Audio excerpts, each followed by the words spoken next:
Hey guys, welcome to Lossified. Today we will be talking about one important incident that has happened in the near past और जो हमारे लिए important हो जाता है because ऐसे टॉपिक्स पर आते हैं जुडिशल सर्विसेज में एसेज। तो आने वाली है MPCJ की एग्ज़ाम जिसमें ऐसे पूछा जाता है।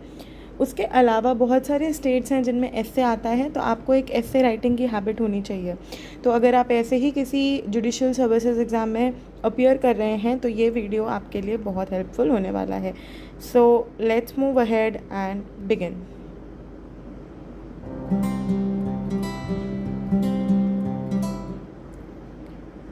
तो देखिए, अभी रिसेंटली रणवीर सिंह ने एक फ़ोटो शूट लिया था जिस पे कुछ न्यूड फ़ोटोज़ इन्होंने पोस्ट करी और इसके अगेंस्ट एक FIR फाइल हुई।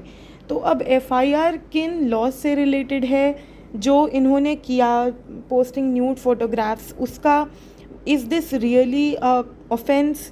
अगर ऑफेंस नहीं भी है तो इसके सोशल रामिफिकेशंस क्या हैं? क्या ऐसे एक्ट्स को जो सेलिब्रिटीज़ करते हैं, क्या ऐसे एक्ट्स को गवर्न करने के लिए कोई लॉ होना चाहिए? इसी सब आर्ग्यूमेंट्स के इर्द गिर्द आपका ऐसे चलेगा। तो देखिए, अगर ऑब्सनिटी लॉज पे आपसे कुछ पूछा जाए तो आपको ये इंसिडेंट कोट करना है। इस इंसिडेंट पे कुछ पूछा जाए तो आपको ऑब्सनिटी लॉज लेके आने हैं। तो इस तरीके से आपको एक साइकिल वीव करनी होगी जिसमें आप इस इंसिडेंट की बात करें। तो सबसे पहले आते हैं, अगर हम आगे बढ़ें तो हमको डिस्कस करना होगा सोशल रामिफिकेशंस क्या होते हैं। हम क्यों किसी के फ़ोटोग्राफ पे, पर्सनल फ़ोटोग्राफ पे, पर्सनल चॉइस पे इतने क्वेश्चंस कर रहे हैं? क्यों कर रहे हैं? बिकॉज़ ये जो सेलिब्रिटी हैं इनकी किसी भी एक्ट के सोशल रामिफिकेशंस है। फॉर एग्जांपल, इन्होंने न्यूड फ़ोटोशूट किया तो यंगस्टर्स जो है इनसे जो काफ़ी प्रभावित हैं वो आगे इस तरीके की एक्टिविटीज़ में इन्वॉल्व हो सकते हैं। दूसरा, ये सोसाइटी पे क्या छाप छोड़ता है? How is this perceived by the people of our country and internationally? Is nudity and expression, is it covered under the freedom of speech and expression under article 19(1)(a)? तो इस बात को आपको डिस्कस करते हुए इस एक्ट की social रामिफिकेशंस अपने हिसाब से और जो आर्ग्यूमेंट्स यहाँ पुट फोर्थ किए हैं कि कैसा इन्फ्लुएंस पड़ेगा बच्चों पर, इन सब के हिसाब से आपको वीव करना होगा। आगे बढ़ें तो आपको डिस्कस करने पड़ेंगे laws related to this incident. तो ये जो FIR फाइल की गई है इसमें ये जो लॉज आपको स्क्रीन पे दिख रहे हैं, इन लॉज की बात करी गई है। सेक्शन 292, 293 एंड 509 ऑफ IPC है और 67A ऑफ IT एक्ट इस पे बात है। अभी देखिए, इनके ऊपर FIR लॉज्ड है, इसका मतलब ये नहीं कि ये गिल्टी हैं, ट्रायल पूरा चलेगा, बट ये लॉज हैं जो इन तरीके के इंसिडेंट को गवर्न करते हैं। तो इन लॉज के बारे में आपको पता होना चाहिए। तो आइए डिस्कस करते हैं लॉज को वन बाय वन। तो अगर हम 292 की बात करें तो ये प्रोहिबिट करता है sale etcetera of obscene books etcetera.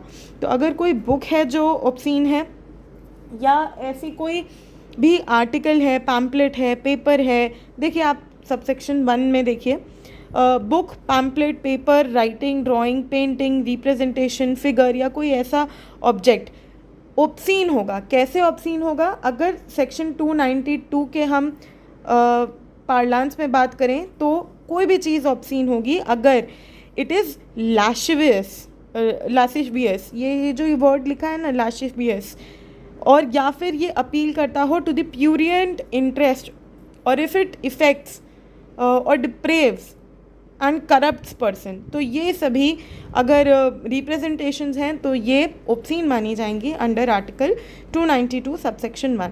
इसके अलावा सबसेक्शन 2 में एक्चुअली पनिशमेंट है।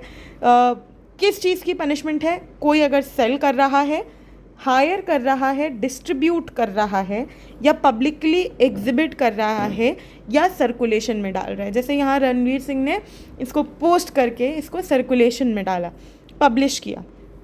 तो अगर ऐसा कोई मतलब किया गया है एक्टिविटी तो ये सब सेक्शन 2 को अट्रैक्ट करेगी। ठीक है। इसके अलावा इम्पोर्टेंट ये है कि इसके कुछ एक्सेप्शंस भी हैं। क्या है एक्सेप्शंस? अगर पब्लिकेशन जो की गई है it is justified on the ground that it is for the public good, है ना। जैसे यहाँ पे it is in the interest of science, literature, art या लर्निंग।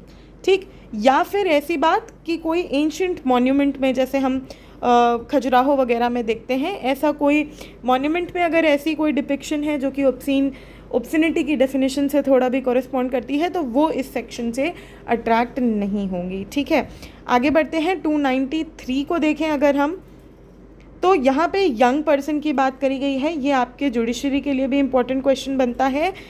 कैसे?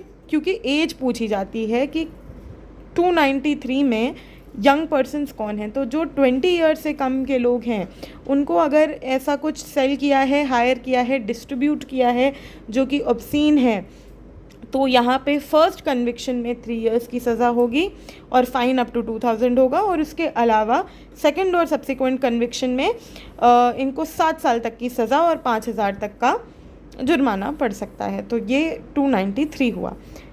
रणवीर सिंह के केस में इन्होंने काफ़ी सारे यंग लोगों को ये फ़ोटो सर्कुलेट करी है by putting it on his social media profile.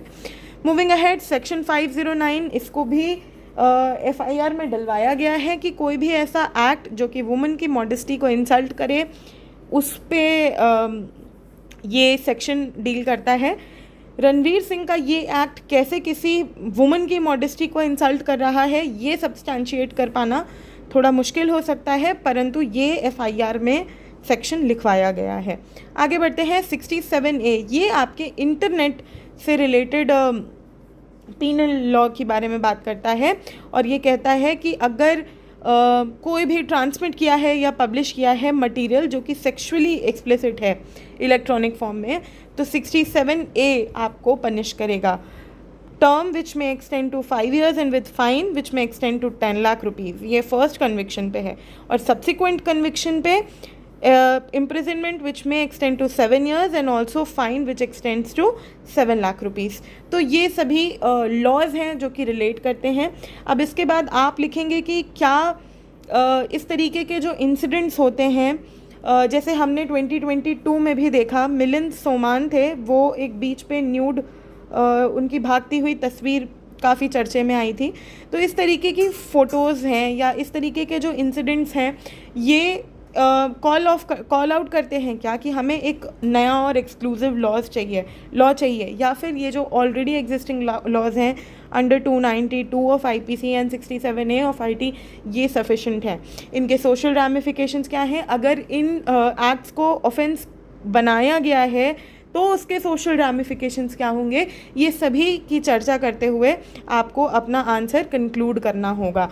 ठीक है, इस तरीके से आप एक ऑब्सनिटी पर और भी आप ला सकते हैं केस लॉज अपने हिसाब से। रंजीत दी उदेशी का केस ला सकते हैं, हिकलिन टेस्ट के बारे में बात कर सकते हैं आप, बैंडिट क्वीन वाली जो मूवी है उससे रिलेटेड आप बात कर सकते हैं कि हाँ उसमें न्यूडिटी का डिपिक्शन तो है but that is not depraving और corrupting the mind, it is not lascivious in its appearance, तो वो ऑब्सीन नहीं है। इस तरीके से आप ऑब्सिनिटी पर बात करके इस इंसिडेंट को लिंक करके the need for better laws को डिपिक्ट कर सकते हैं। That's it, all the very best for your exams. Thank you so much, bye bye, like share and subscribe, take care, happy learning.